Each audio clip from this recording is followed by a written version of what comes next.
सावळे परब्रह्म आवळे आजीवा, सावळे परब्रह्म आवळे आजीवा, मने मनरा निवा घर केली काय करू सई सावळे गोविंद आपे आप लपत मन तिथी बापर कुमा देवी गुरु सावळे प्रतिमा मने मन क्षमा एक झाले काय करू सई सावळे गोविंद आपे आप लपत मन तिथी तपोज्ञान वैराग्य भक्ति स्वरूपम सदालंकृतं साधु संन्यासी मुखे यस्य वेदांत शास्त्रार्थ नीति नमो नारायण ब्रह्मस्वरूपम मनोजवं मारुततुल्यवेगं जितेन्द्रियं बुद्धिमतां वरिष्ठं वातात्मजं वानरयूथमुख्यं श्रीरामदूतं शरणं प्रपद्ये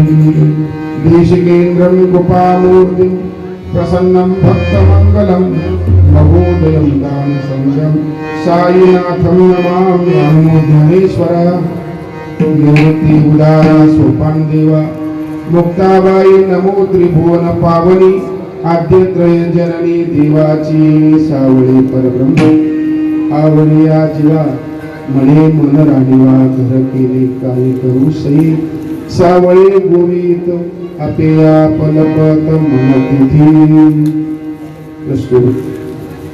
भगवान परमात्म्याच्या सद्गुरूंच्या कडे जनता जनार्दनाच्या सेवेकरिता निवडलेली गवळण समाधीचे राजे महावैष्णव माऊली ज्ञानेश्वर महाराज यांची 3 चरणाची गवळण आहे. या गवळणीमध्ये माऊली ज्ञानोबारायांनी भगवान परमात्म्याच्या उपासनेमध्ये भक्तीमध्ये मनाची व्यथा कथा आणि त्याचं कारण या ठिकाणी प्रतिपादित केले. गेले 7 दिवस आपण साई सच्चरित्राचं पारायण या ठिकाणी केले. जवळजवळ 35-40 वाचक बसलेले होते आणि मला वाटतं या निमित्ताने गावाला किंमत द्यावी, गावाला धन्यवाद द्यावेत. एवढ्या मोठ्या संख्येनं आपण बसलात.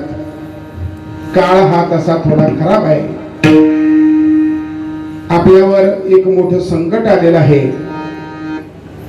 पण हळूहळू आपण या संकटातून पार पडत चाललेलो आहोत आणि असंच या संकटाला पूर्णपणे आपल्याला पार पाडायचं ही सगळ्यांना ठेवायची तयारी. विडाला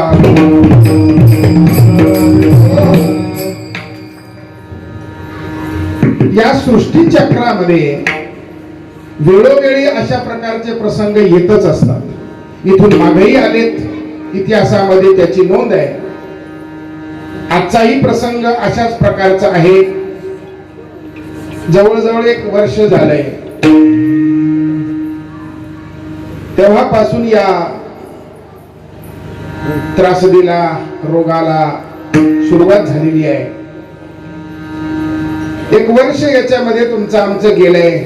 माणसात माणूस राहू दिला नाही, कोणी कोणाला भेटायला तयार नाही. ज्याला झाला त्याला चांगली याची जाणीव आहे. जवळचे लोक सुद्धा भेटायला येत नाही. सुरेश भाऊ, अवघड आहे. लांबूनच त्याला भाकरी देतात, लांबूनच त्याला डब्बा देतात, काय लागेल ते लांबून देतात, पण जवळ कोणी येत नाही. असा हा कठीण प्रसंग आहे. काहींनी आपले जीवनही त्याच्यात समाप्त केले. अन्य देशाच्या तुलनेमध्ये भारत भलेही संख्येच्या मानानं कमी असेल आणि मला वाटतं ही या भारताची संपत्तीच आहे एक प्रकारची. इथे कष्टाची प्रवृत्ती, त्याच्यातून वाचण्याकरता लागलेली जे काही सामग्री आहे त्यापैकी एक कष्टाची प्रवृत्ती, उष्ण तऱ्हेचं हवामान आणि आपल्याला सरकारने सांभाळलेला हा प्रकार बऱ्यापैकी आपल्याला वेगळं राहण्याचा प्रयत्न सरकारने केला. प्रारंभिक काळी शहरामध्ये कोरोना होता, पण खेड्यापाड्याचे लोकच हाणले खूप जास्त. रोडला कोणी दिसलं का त्याला हाणायचे. अर्थात कडक केलं नका, याच्यात येऊ नका, याच्यात बाधित होऊ नका, हाच सरकारचाही हेतू असावा. मला महत्वाचं हे सांगायचं, कोणत्या ना कोणत्या प्रकारानं आपण आतापर्यंत वाचलो आणि पुढेही वाचायचंय. त्याकरिताच साई चरित्र पारायण वाचायचे. बाबांच्या चरित्रामध्ये असा एक प्रसंग सांगितला जातो साईबाबांच्या चरित्रामध्ये, का महामारी आली होती त्या काळामध्ये. आणि ती महामारी, आता महामारी नेमका काय रोग होता त्याचं विवेचन न केलेलं बरं, पण ती महामारी येणार होती. लोकांनी काही साईबाबांना साकडं घातलं, बाबा आता कसं, ही महामारी आहे, महामारी येणार, लोक हजारो लोक मरणार, या त्रासदीतून आपण कसं वाचायचं. आणि मग त्यावेळेला बाबांनी त्या महामारीला शिवेच्या आत येऊ दिले नाही, असं चरित्रामधला इतिहास आहे, स्पष्ट आहे. बाबांनी आपल्या ताकदीनं तो त्रास किंवा तो रोग काय असेल परिस्थिती ती सगळी हाताळली आणि त्या शिवेच्या बाहेरच त्याला ठेवलं, अर्थात मर्यादा दिली. तसं मला वाटतं आजच्या कोरोनाच्या काळाला जो काही कमी त्रास भारताला झाला त्याचं एकमेव कारण असेल का, पहिले भारताची संस्कृती वैदिक आहे, सनातन हा भारतातला धर्म आहे आणि साधू संतांची शिकवण आहे. यामुळे सगळा समाज आणि आपण वाचलो, हे त्यातलं खरं आहे. साधू संतांच्या शिकवणीमुळे आपण वाचलो आणि आता त्याच्यावर औषधही निघाले, डोसही निघालाय, तोही मिळेल तुम्हा आम्हाला. ज्याला वाटला त्यांनी घ्या, ज्याला नाही वाटलं त्यांनी नका घेऊ. तात्पर्य असं आहे, मला एवढंच सांगायचं आहे, या त्रासदीमध्ये, या दुःखामध्ये आपण परमार्थ सोडला नाही, याबद्दल आपल्याला धन्यवाद. कारण असं झालंय, गेल्या 1 वर्षापासून भजन कीर्तन सगळं बंद पडलं होतं.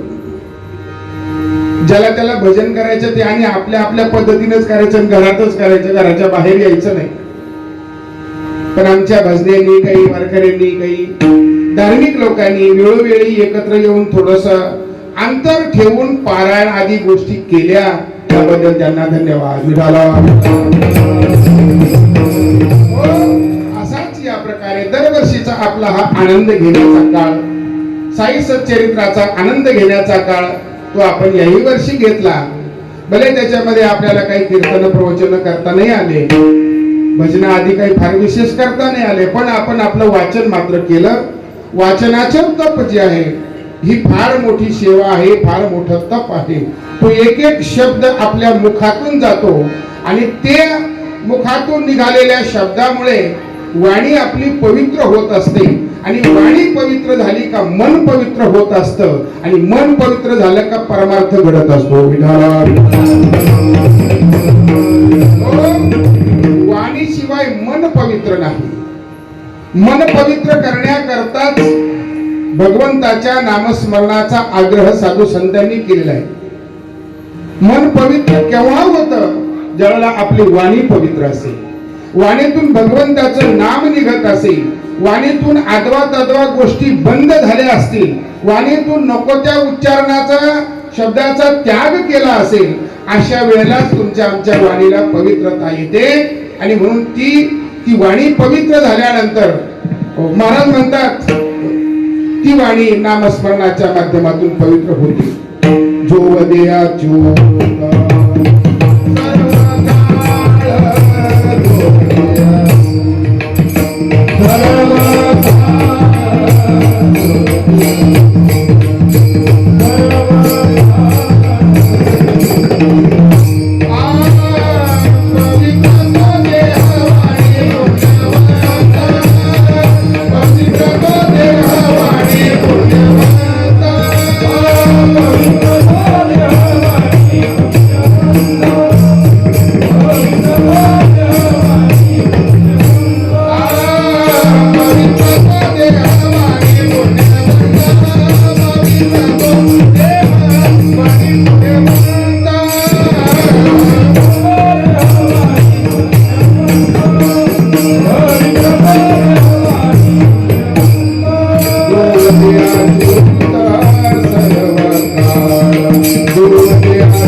वदे अच्युत सर्व काळ, अच्युत जो सर्व काळ वदे त्याचा देह पवित्र आणि वाणी पवित्र. म्हणून देहालाही पवित्रपणा येतो आणि वाणीला पवित्रपणा येतो. वाणीला पवित्रपणा आणण्याकरता देवाचं नामस्मरण करावं लागतं. दुसरा त्याचा अर्थ आहे संत चरित्र उच्चारावं लागतं. आणि म्हणून आपण साई सच्चरित्र पारायण केले, संतांचं चरित्र गावले. चरित्र दोनच माणसाचं गावं, एक तर देवाचं गावं किंवा संतांचं गावं. चरित्र ते उच्चारावे केले देवे गोकुळी देवाचं, आणि संतांचं चरित्र उच्चारावं ज्याच्यामुळे तुम्हा आम्हाला पुण्य प्राप्त होतं. म्हणून संतांच्या चरित्रामध्ये त्यांनी केलेल्या कर्तव्याचा, त्यांनी केलेल्या पारमार्थिक कर्माचा उल्लेख असतो. आणि त्या उल्लेखामुळे, त्या विचारामुळे तुमच्या आमच्या अंतःकरणामध्ये ते पुण्य निर्माण होतं. शब्द उच्चारल्यामुळे वाणी पवित्र होते. आणि नुसती वाणी पवित्र होत नाही तर वाणी बरोबर मनही पवित्र होतं. आणि म्हणूनच मला असं वाटलं आज या सगळ्या मधु पाटलाच्या वाडीकरांचं मन पवित्र झालेलं आहे. आणि पवित्र मनाचं कर्म आणि पवित्र मनानं केलेल्या साधनेचा काय फायदा होतो. पवित्र मनानं, बरं का, शुद्ध मनानं पवित्र मनानं केलेल्या कर्माचा काय फायदा होतो, केलेल्या परमार्थाचा काय फायदा होतो. मला वाटतं ज्ञानोबाराच्या ह्या गवळणीमध्ये आहे. म्हणून मन शुद्ध करण्याकरता, मन पवित्र करण्याकरता, किंबहुना मन जर पवित्र नसेल, मन जर शुद्ध नसेल तर त्या मनानं केलेल्या पारमार्थिक किंवा व्यावहारिक कर्मामध्ये फळाचीही अपेक्षा करायचं काही काम नाही. आणि म्हणून ज्ञानोबारायाची गवळण आहे. गवळणीचा आशय आपल्या लक्षात आला. गवळण आणि गवळणीचा आशय भगवान परमात्म्याच्या सगुण भक्तीमुळे त्या मनाची स्थिती काय झाली, मन कशा प्रकारचं संपत गेलं, मन मनपणाने राहिलं नाही, मनपणा मनाचा संपला आणि परमात्मा स्वरूपाचा आनंद झाला. तोच आनंद सखीशी नाम गवळणीशी नाम मैत्रिणीशी व्यक्त करताना माऊली दिसतात. परमार्थामध्ये मनाची फार आवश्यकता आहे. परमार्थातली बरीचशी कर्म हे मनावरच अवलंबून आहेत. मन परमार्थामध्ये फार मोठं केंद्रबिंदू आहे. परमार्थामध्ये शरीर, बुद्धी आणि मन या तीन गोष्टी थोडस ध्यान देऊन ऐकण्यासारखं आहे. मन हे परमार्थामध्ये असलं पाहिजे, बुद्धी असली पाहिजे आणि शरीरही असलं पाहिजे. परंतु महत्वाची गोष्ट आहे बुद्धीचा निश्चय आणि मनाचा मनपणा. मनाचा मनपणा विषयामागे ज्यावेळेला पळायला लागतो त्यावेळेला तुकाराम महाराजांनी विनंती त्याची केली का बाबा पळू नको. कारण इतकं जीवाला त्रास होतो. मन सैरा वैरा ज्यावेळेला धावायला लागतं ना परमार्थामध्ये, विशेष करून त्या मनाला हातामध्ये काहीच प्राप्त करता येत नाही. मनाची व्याख्या केलेली आहे. मनाच्या धावण्याचा योग सांगितलेला आहे. ते सगळं विश्लेषण आहे. मनयो मनुष्याणाम कारणम बंध मोक्षयो हो, बंध मोक्षयो हो कारणम मन. बंधाला आणि मोक्षाला कारणीभूत मन आहे. मनच माणसाचं बंधनात घालतं आणि मनच माणसाचं मोक्षाकडे नेतं.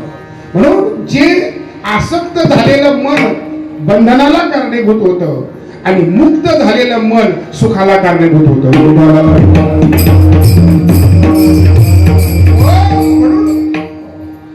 देवाच्या जवळ गेलेलं मन स्थिर होतं, मनाचा मनपणा समाप्त होतो. तुकाराम महाराजांचं स्पष्टपणे सांगणे, मन देवाजवळ गेलं, देवामध्ये लागलं, देवाच्या भक्तीत लागलं, देवाच्या उपासनेत लागलं का मन रूपाने राहत नाही, मन समाप्त होऊन जातं.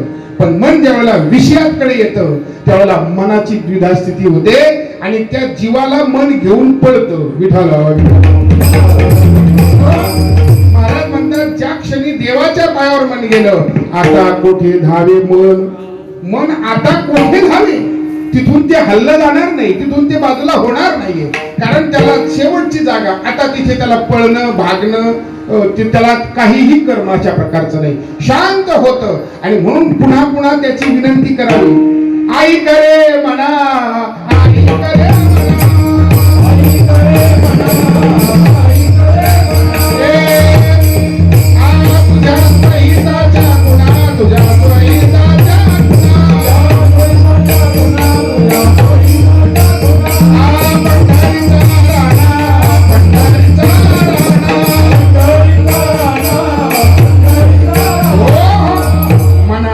स्मरावा, पंढरीचा राणा म्हणा माझे स्मरावा. ऐक रे म्हणा, हे म्हणा, ऐक बाबा, तू काय कर, तू काय कर, तू भगवंताशी जोड, भगवंताच्या चरणाकडे जा.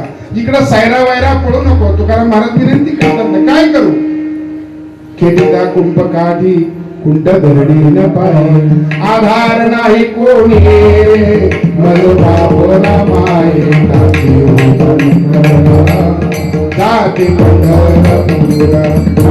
मनुराजा एक देहपुरी, असे नांदतो त्याशी दोघी नारी. पुत्र पौत्र संपन्न भारी, तिने कृपा केली आम्हावरी. अशा प्रकारे मन जे आहे हे परमार्थात, मन जागेवर असलं, मन चित्तावर असलं तरच ठीक आहे. नाही तर व्यवहार सुद्धा होत नाही तर परमार्थ कसा होईल? व्यवहार तरी होईल का? व्यवहार होणार नाहीये.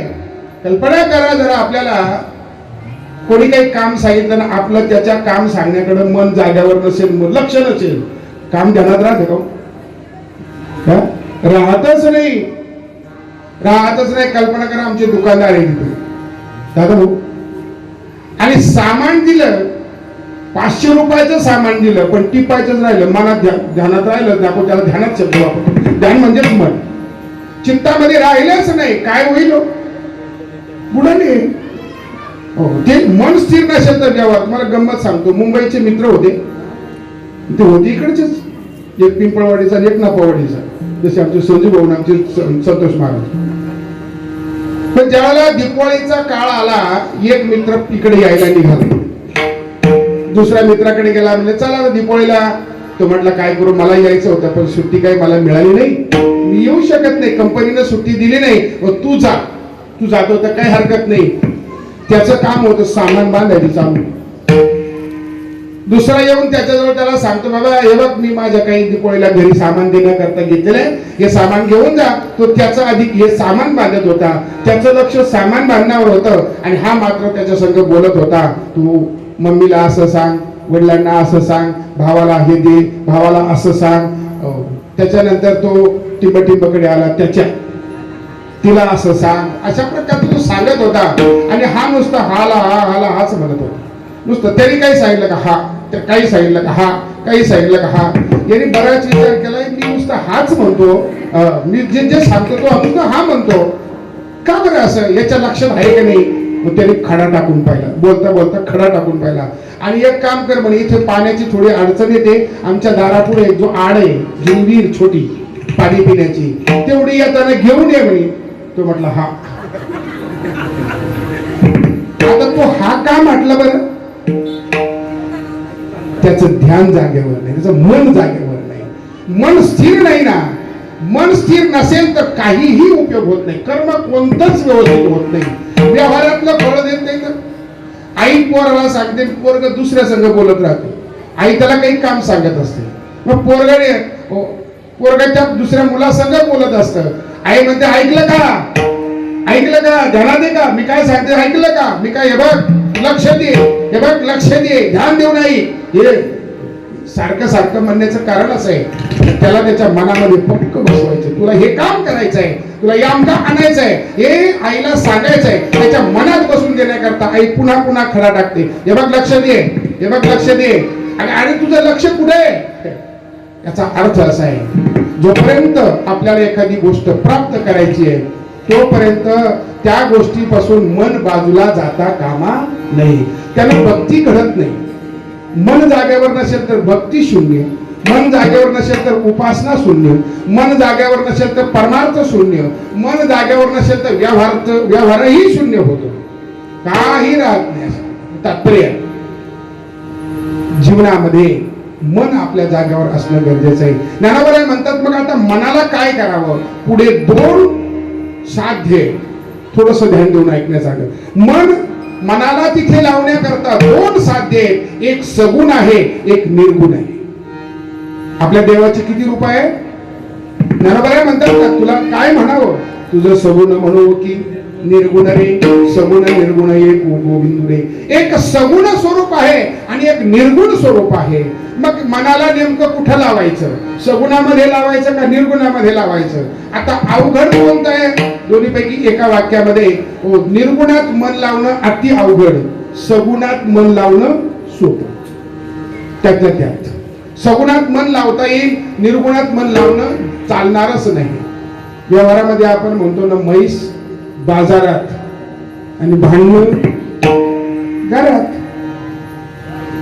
कोणत्या गाडग्यात दूध ठेवायचं आता गाडगच म्हणावं लागेल जुन्या भाषेत.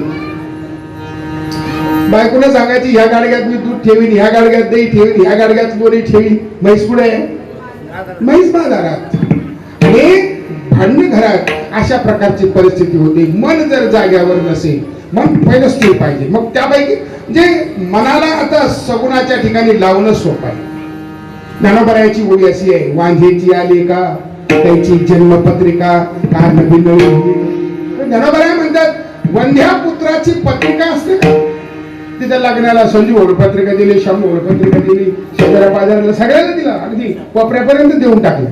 काय लग्नाला या, बारशाला या. अरे बारसं कुणाचं. ज्याचा जन्मच नाही त्याचं बारसं कसं काय.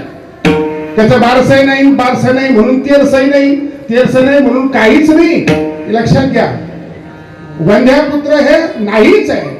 नसलेल्या गोष्टीमध्ये तसं परमात्मा देव दिसतच नाही. त्याचं नाव माहित नाही, त्याचं रूप माहित नाही, रंग नाही, रूप नाही. गवळणीच्या भाषेत आज गवळणी विषय सांगायचं. काळा गोरा तुझा नाटे परमात्मा काळा नाही, गोरा नाही, ठेंगणा नाही, मोठा काहीच नाही. काहीच जेठ नाही तो प्रकृतीचा भरता बाई. निर्गुण स्वरूपाचं वर्णन कसं ध्यान करायचं. ध्यानात आणण्याकरता आपल्याला काहीतरी स्वरूप पाहिजे ना. म्हणून निर्गुणाची उपासना करणं अवघड आहे. बरोबर गुरुदेव महाराज 2 साधूचा संवाद सांगत होते. 2 साधूचा संवाद. एक सगुणवादी आणि एक निर्गुणवादी. निर्गुणवादी सगुणवाद्याच्या भेटीला आला आणि सगुणवाद्याच्या भेटीला आल्यानंतर दारात आला. दारात आल्यानंतर ते घरात पाहिलं, इकडे तिकडे वाकून कोणी दिसेना. त्यावेळेला आतून एक आवाज आला आणि आतून आवाज आला तो सगुणवाद्याचा. इधर उधर काहे को देखे, इधर उधर काहे को देखे दादू चुरावत पाव. हे सगुणवाद्याचं म्हणणं. मी भगवंताची सेवा करतोय, पाय दाबतोय, इकडे तिकडे काय पाहता म्हणे मी इथे. अशा प्रकारचं त्याला सांगायचं आहे. पण त्यांना पटलं नाही. जे निर्गुणवादी होते दारात आलेले त्यांनी लगेच अर्ध्या उत्तरामध्ये, अर्ध्या चौपाईमध्ये त्याचं उत्तर देऊन टाकलं. दादू भडवा क्या चुरावे जिसको हात ना पा. अरे त्याला हातपायच नाहीये, तू दादू काय दाबतोय. अर्थात निर्गुणवादी हा कठीण आहे, निर्गुण अवघड आहे. म्हणून आपल्याला निर्गुणाच्या नादी लागायचं नाही. म्हणून साधू संतांनी आपल्या देवाला सगुण केलं. आणीला रूपाबळे करुणी खळे हरिदासी. कृष्ण चरित्रामध्ये आपण आज कृष्ण चरित्राकडे जास्त लक्ष द्यायचं. कृष्ण परमात्म्याला आणण्याकरता ब्रह्मदेवाकडे गायीच्या रूपानं पृथ्वी गेली आणि पृथ्वीने हे सगळे हकीकत सांगितली. पृथ्वीवरील दैत्य मातले ते फार ओझ झाले, आम्हाला यज्ञ कीर्तन बुडाले.